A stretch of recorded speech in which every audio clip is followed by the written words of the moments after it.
Welcome to prep for peak. आज हम अमेरिकी साहित्य के सबसे महान और सच कहूं तो सबसे प्रभावशाली कार्यों में से एक पर गहराई से चर्चा करने वाले हैं। हम बात कर रहे हैं वॉल्ट व्हिटमैन की अमर रचना सॉन्ग ऑफ माई सेल्फ की। तो चलिए इस विजुअल एक्सप्लेनर के जरिए इसके हर एक पहलू को डिकोड करते हैं। पीपल्स पोएट, एक ऐसा कवि जो सीधे जनता के बीच से निकला।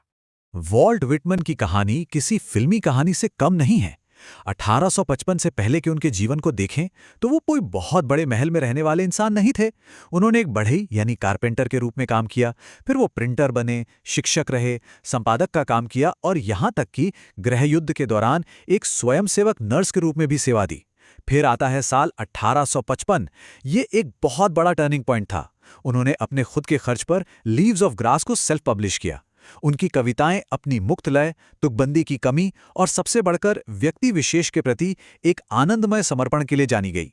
ये हिस्सा सचमुच व्यक्ति और पूरे ब्रह्मांड को एक धागे में पिरो देता है। ध्यान से सुनिएगा। मूल पंक्तियां कुछ इस प्रकार हैं।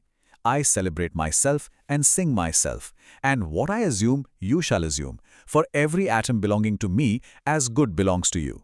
I loaf and invite my soul. अब इसके अर्थ की गहराई में चलते हैं। यहाँ assume का अर्थ है यह स्वीकार करना कि कुछ सत्य है, और loaf का अर्थ है आराम से भटकना या वक्त बिताना। कवि बहुत स्पष्ट तौर पर कहते हैं कि मैं स्वयं का उत्सव मनाता हूँ और जो सत्य मैं मानता हूँ वो आपको भी मानना होगा। क्यों? क्योंकि हमारा हर एक कण, हर एक एटम बिल्कुल एक समान है। सबसे महत्वपूर्ण बात यहाँ यह है कि व्हिटमैन एक व्यक्ति यानी हमारे स्वयं और इस संपूर्ण ब्रह्मांड के बीच एक अटूट परमाणविक स्तर का संबंध स्थापित कर रहे हैं। अणुओं के स्तर पर सच में हमारे और आपके बीच कोई अलगाव है ही नहीं। इस हिस्से में भौतिक दुनिया के साथ हमारा जुड़ाव बिल्कुल स्पष्ट हो जाता है। कविता कहती है, I lean and loaf at my ease, observing a spear of summer grass. My tongue, every atom of my blood, formed from this soil, this air. Born here of parents born here from parents the same, and their parents the same. यहाँ लीन का मतलब है सहारा लेना या आराम से झुकना, और स्पीयर का मतलब है घास का ऊपरी नुकीला हिस्सा या तिनका। कवि कह रहे हैं कि वो आराम से झुककर गर्मियों की घास के एक तिनके को बड़े ध्यान से देख रहे हैं। वो महसूस करते हैं कि उनका शरीर, उनके खून का एक एक कतरा इसी मिट्टी और इसी हवा से तो बना है।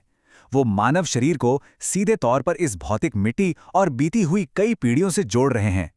ये बहुत ही पावरफुल विचार है जो हम इंसानों को हमारे पूर्वजों की एक लंबी, कभी न टूटने वाली श्रृंखला से मजबूती से बांध देता है।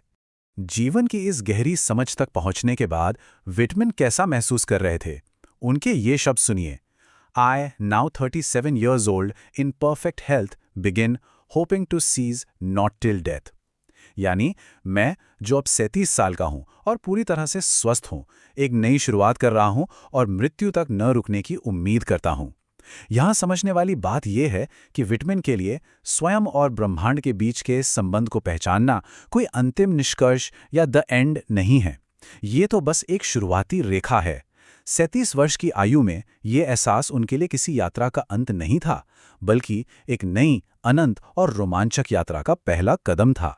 यहाँ व्हिटमैन ने सीधे तौर पर उन धार्मिक और सामाजिक मान्यताओं पर प्रहार किया है जो हमें बांध कर रखती हैं। वो लिखते हैं, creeds and schools in abeyance, retiring back a while, sufficed at what they are, but never forgotten. I harbor for good or bad, I permit to speak at every hazard. Nature without check with original energy. इन शब्दों के वजन को समझिए। इन abeyance का अर्थ है किसी चीज को निलंबित करना या रोक कर रखना। सफाइस्ड मतलब पर्याप्त होना और हैजर्ड का अर्थ है खतरा या जोखिम। इसका सीधा सा मतलब यह है कि वो कह रहे हैं धार्मिक मान्यताओं और विचारधाराओं को अभी कुछ देर के लिए रोक दो। व्हिटमैन बहुत ही मजबूती से समाज के सख्त नियमों को कुछ समय के लिए पॉज करने की वकालत कर रहे हैं।